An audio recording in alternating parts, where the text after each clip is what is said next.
So what's your question? Sir generally student ethics पढ़ के अपना एग्जाम क्लियर करते हैं, यूपीएससी और आईएएस आईपीएस बनते हैं, पर फिर भी वो काफी अनएथिकल चीजें करते हैं, तो ऐसा क्यों होता है generally?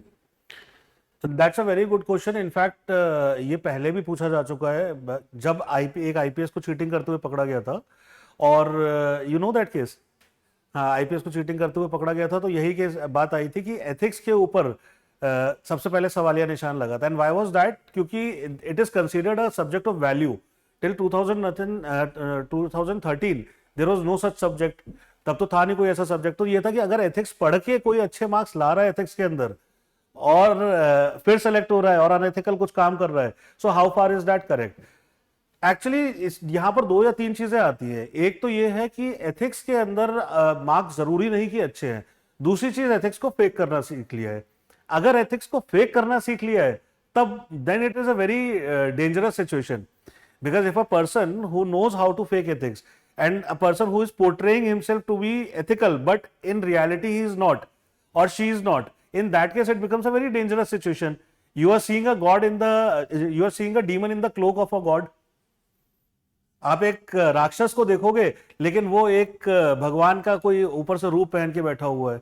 So that is what happens when you, because what is ethics equated to? Ethics is equated to good, and unethical or being immoral is equated to bad or evil. तो उस केस में आप किसी evil के ऊपर एक cloak चढ़ा हुआ देख रहे हो. That is a very dangerous situation. But definitely somewhere when this subject was introduced, there was a great part which goes into that.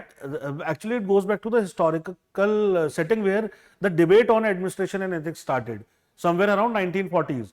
तो वहां से ये बात चालू है कि हम लोग को एक तरीका तो हो सकता है कि आपने किसी को पनिश करके कर दिया. दूसरा तरीका ये है कि you start inducting the right set of people. तो आपका सवाल जो है वो inducting the right set of people पर है कि if you induct the right set of people and then you socialise them to the right set of values, automatically इस तरीके के सिविल सर्वेंट्स आएंगे जो कि गलत करेंगे ही नहीं. But easier said than done. कहना आसान है, करना बहुत मुश्किल होता है. तो it takes some time to actually build up that kind of probably a course or probably a syllabus where the moral judgment could be made so precise that no wrong enters the examination. Nevertheless, that is the aim of UPSC as well.